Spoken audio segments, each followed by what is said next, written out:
Yeah, I guess this is a little bit like doing a sermon for late service. I uploaded a video, and I don't know. Well, I didn't upload it. I recorded a video, and I don't know. It got lost in the ether. So here I am, take two. Let's see if it's better or worse this time. But another story this week where Jesus is up to something. I mean, he's always up to something, right? He's always got a purpose behind what he is doing, and always a good purpose, always a blessing for his people. Although sometimes we can't always see, sometimes the journey to get where Jesus needs us to go isn't always exceedingly pleasant. We're glad when we get there, but in order to teach us in an effective way, sometimes he's got to kind of mess with us a little bit, always to a good end. But in this story, he's clearly intentional about wanting to teach the disciples a lesson. It begins with him literally separating himself from the disciples as he goes up on a mountain and sends them to do a job, to actually paddle across the sea, and third shift job at that. This is in the overnight hours that they are told to go paddling, and it's not the easiest night to paddle across the sea. It should be pointed out, this is an important point. This is different than the story we had a few weeks ago when they had the really bad storm. This is not a really bad storm. It's not smooth, easy sailing, but this is far from the kind of gale force, life threatening winds that they were facing that night. It's just a difficult day at the office. And it just happens that the office is the sea and weird third shift hours. So they're paddling away. They're paddling their little hearts out while Jesus is up on the mountain praying.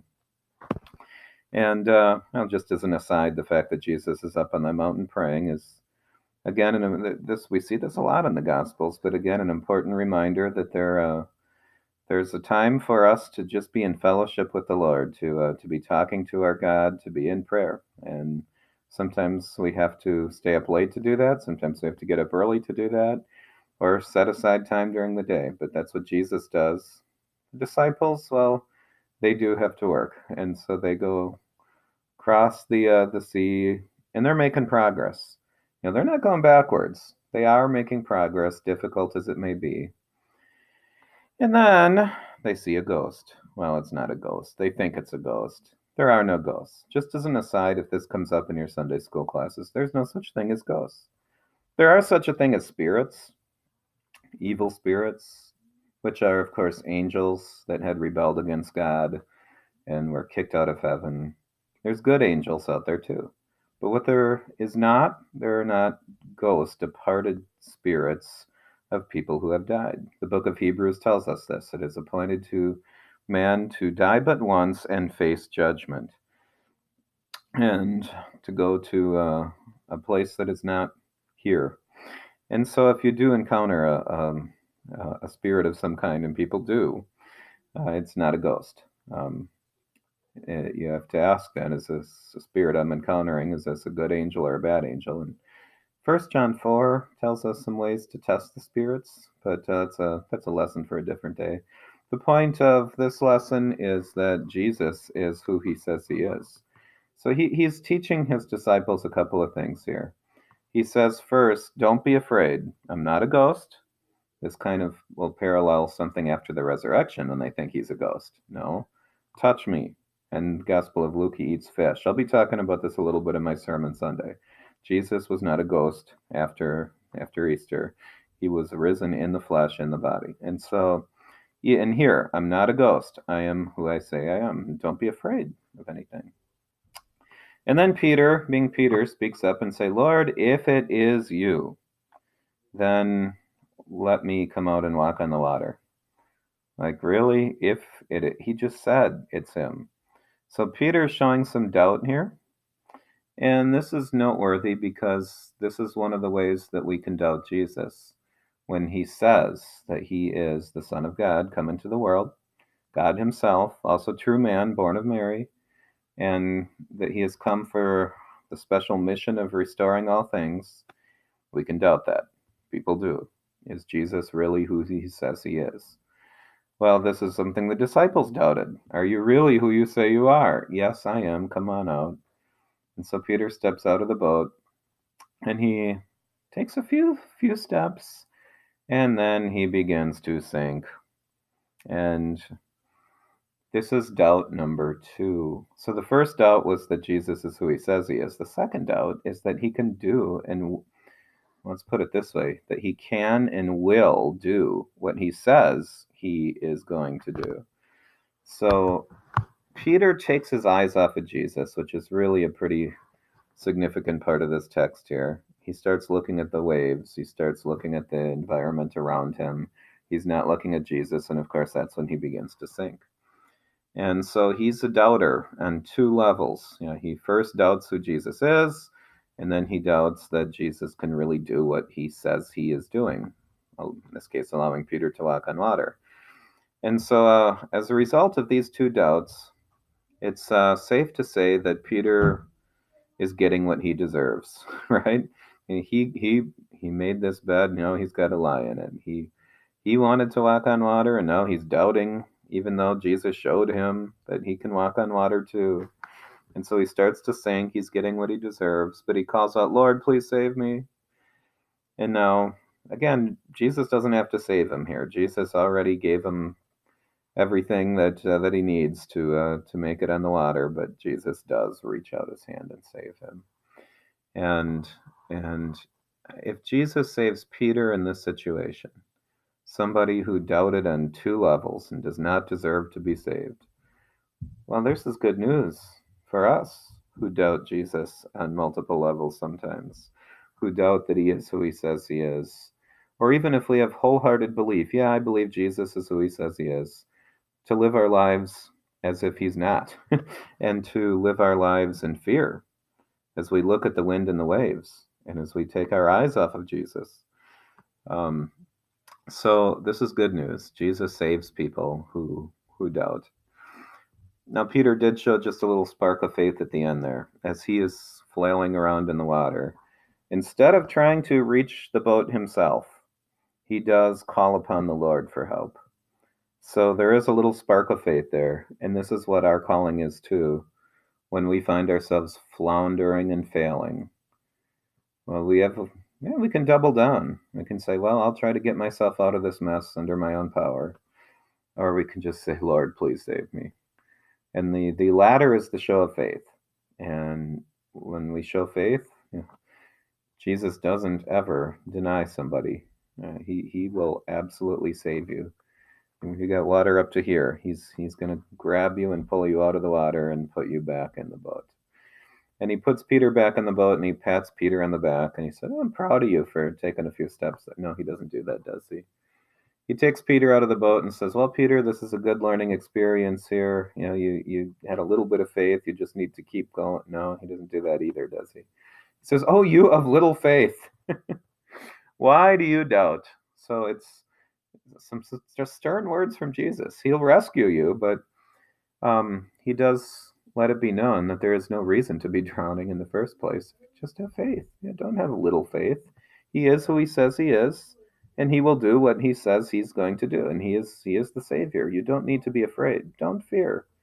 And boy, how often do we fail to take those words to heart? But we look at our life circumstances and our life situations.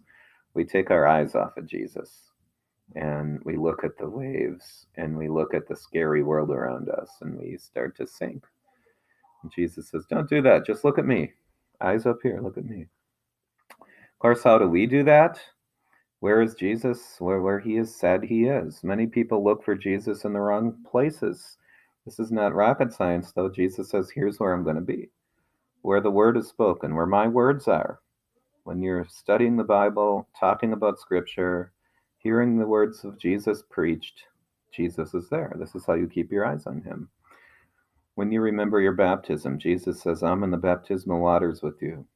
When you receive the Lord's Supper, Jesus says, this is my body and this is my blood. This is how I am coming to you. How easy it is to take our eyes off of those things, and even to look for Jesus in places where he has said he's not going to be. So why don't you just look where I said I'm going to be? Keep your eyes focused on me. Have faith, and you're going to be okay. Don't be afraid of the scary waves or anything else for that matter. So, in the end, then the disciples come to a greater appreciation and understanding of who Jesus is and what he does for them. And they worship him as the true Son of God. They learn more about his identity. Now, I'm going to pull out here. I had this for the first video, all nice and organized, but there's a really wonderful commentary here. Jeff Gibbs wrote this commentary about the Gospel of Matthew. No, we're not on the sower. And I know, let's look at the table of contents. Bear with me. Why don't we get into the three things as I try to multitask here and look at the table of contents. What does this story tell us about who God is? Here on page 754. Well, it tells us that we have a God who's merciful, and he's willing to save people who do not always deserve to be saved. All right, here I found it. Page 764. Here we go. I want to read this word for word pretty much. He says it better than I could. Matthew's hearers may well ask this question. If Jesus is the powerful Lord over the sea, will he save us when we call upon him?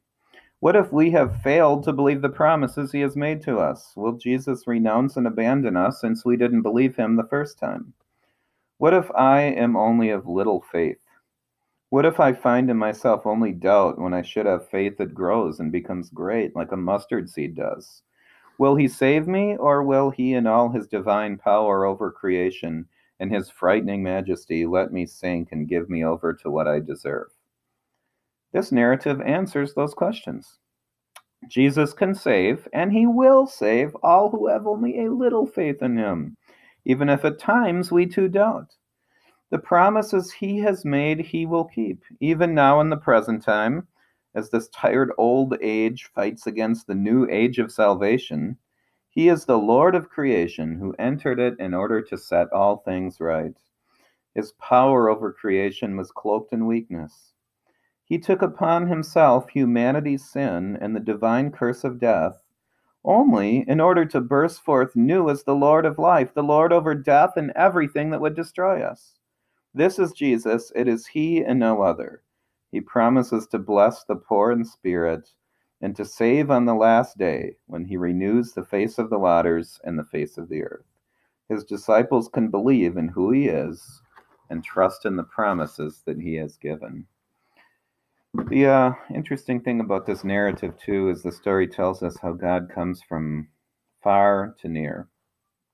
So it starts with Jesus up on a mountain, and then Jesus comes to his disciples. He's walking on the water, and then eventually Jesus comes in the boat. And this kind of parallels how we are far from God to start with. And you hear people talk about come to Jesus moments. It really isn't that. It's more like Jesus comes to us moments. And so Jesus on the mountain is kind of like Jesus in heaven before he came to be born one of us. But he comes to us in unexpected ways. He's walking on the water, and he comes to us in unexpected ways in the water, in holy baptism, in the Lord's Supper, in the Word. So don't be surprised when he doesn't come right away in the ways you expect him to. So he comes to you in these and comes to us in these ordinary means, but he comes to us, and he comes to us despite our little faith and our doubting. He comes to us and he rescues us. He brings us out of the grave, and he puts us in the boat, the Holy Christian Church. And then he comes in the boat to be with us. A couple of weeks ago in our study of Acts, we talked about the boat being like the church being like the boat. And this is where Jesus gathers his people together in this boat, in the Holy Christian Church. And he stays with us in the boat, keeps us safe as we journey to our final destination, to a place where there is no wind and waves that would harm us, as he comes eventually in the new creation. So this story it literally happened with the disciples, but it's also a much larger metaphor of Christ coming near to us, saving us, and journeying with us then and bringing us in safety to our final destination. It's a really cool story. How about what does the story tell us about who we are, our identity as God's people? Despite the fact that we do doubt, we are God's people in the boat. He has brought us to safety and counted us as his people. And finally, how should we live? Let's keep our eyes on Jesus. Let's keep our eyes focused on him and not be looking around at the terrors and the dangers that encircle us. And let's stay in the boat with him who has drawn near to us. All right, I'm not sure if this video was as good as the first one, but at least I cranked out something for you. God bless you. Have a happy Mother's Day, and also looking forward to giving you some recognition, thanking God for your service to these Sunday school kids over the course of this year and our late service tomorrow. God bless you.